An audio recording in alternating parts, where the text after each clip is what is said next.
How to cook primavera. Hello everybody, my name is James Howe, this is Chef at Home, and today we're going to be having another look at one of my favourite spring dishes. So let's just crack on, shall we? Alright, prep time. This is a very quick dish, as I said. So I've got my 2 pans heating up straight away. I've got a pan of water at the back with a little bit of salt, and I've got a wok. You don't have to use a wok, saute pan, whatever you've got. Anything that's big enough. I've just got this on a low light warming through.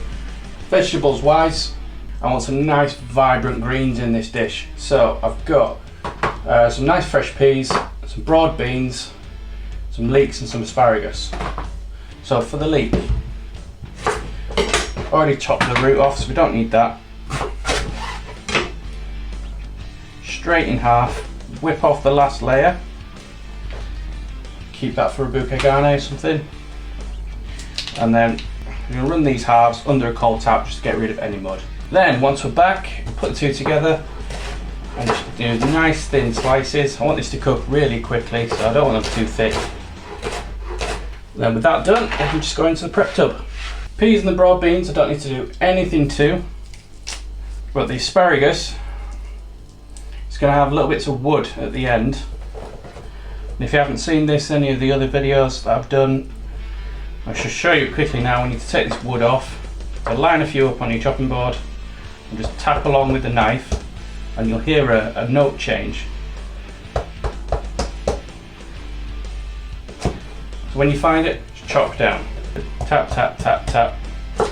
Gone. From there, we cut at an angle. So we've got some nice, so cutting out the nice spears, which are going to look quite pretty. We're just trying to make them roughly about the same size. And then once again, into my pot. Now if you want to do your own fresh pasta, I'll put a link to that somewhere over here. Maybe here, wherever it is. But because it's a nice warm day, you don't want to spend too much time next to a hot stove. I doubt you do either. So I'm just going to use the dry stuff and make life really, really simple. And the last little prep job, we just need to make some garlic puree. So I've got some cloves, crush, whip off the skin, crush it, just makes life a little bit easier to do it. And to make the puree, rough chop down, then a little bit of salt. Salt just acts like a grit. Flat at the side of the knife and just rock it over the garlic, pressing down. So that's after the first pass. It's still quite rough, so we'll do that another 1 or 2 goes over it and just get it nice, get it to puree. It's a pointless sentence, wasn't it? And there we are, nice and simple. And that is prep done. Okay, on to the cooking part. Longest job is going to be to actually to cook the pasta, so that can go straight in. Bit of a twist. That didn't fucking work at all, did it? Never mind. And that's going to cook for about 10 minutes. And the bigger pan here, splash of oil, just enough to coat the bottom, we're not going mad. And then first in, the asparagus and the garlic. So just 2 to 3 minutes. The outside of the asparagus will start to blister, start to brown just a touch. But it's still retained the majority of that lovely green colour. Now if you leave this unattended, the garlic is probably going to catch. So keep it, move it around, give it a bit of loving. Then into the pan with your leeks. So again, we're just keeping this moving, and very quickly the leek is going to start to soften. But on this occasion, I'm not looking for it to brown. And then in with your peas, where I don't need all that, and your broad beans. Now because this doesn't take a long time to cook, everything we add in we need to get the most out of in terms of flavour. The next thing, we're going to help with seasoning, we're going to help with the overall taste. We're going to do our best to help these vegetables keep that lovely colour. So we're going to use a little bit of lemon juice.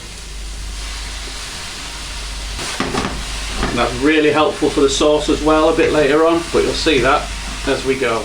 Then just make a little gap in the pan, and because it's me, pour in a knob of butter.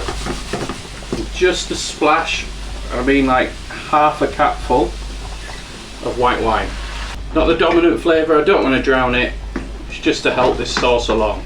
Now I want to make this a nice creamy sauce, but I don't want it to be too heavy, so I'm going to use some creme fraiche. Maybe 2 tablespoons, see how we get on, might need more, we'll see. Now the creme fraiche has met the lemon juice that's in there. The citrus and the fat are reacting to thicken the sauce, so everything's going to be nice and well coated. Check the pasta. Pasta is just under al dente, which is perfect because it's going to carry on cooking. So I'll take that off, and I'm not going to drain it, I'm just going to grab out this pasta into the pan. By not draining it, you bring some of the starchy water with you. So as you mix that round,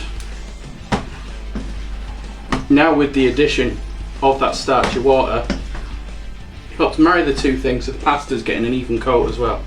And because you kept the water, if you do need a little bit more to thin it out, you can always add it. And then to seal the deal, we're grating a good couple of handfuls of Parmesan cheese. Now switch off the heat, give that a stir round. It's time to serve.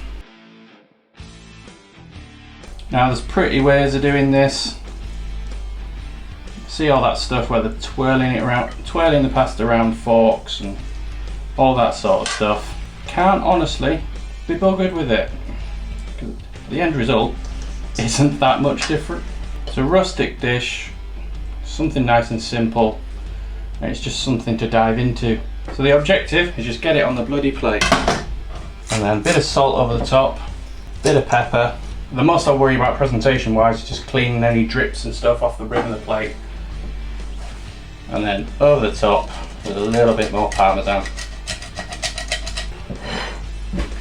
Easy as that. In real time, even with all my stuttering and waffling, start to finish, that's taken 25 minutes. Cut all that out, it's probably only going to take about 12. But that's an absolute hero dish if you ever need just a quick and easy, but absolutely banging plate of food to serve up at lunchtime. Imagine serving this up and then going sitting outside, glass of wine, watch the sunset. You feel like you're in Tuscany, but you'd actually be in Filey. They are not the same. But anyway, our lass is waiting on a tea, so I need to go deliver this. Thank you very much for watching, and I'll see you next time.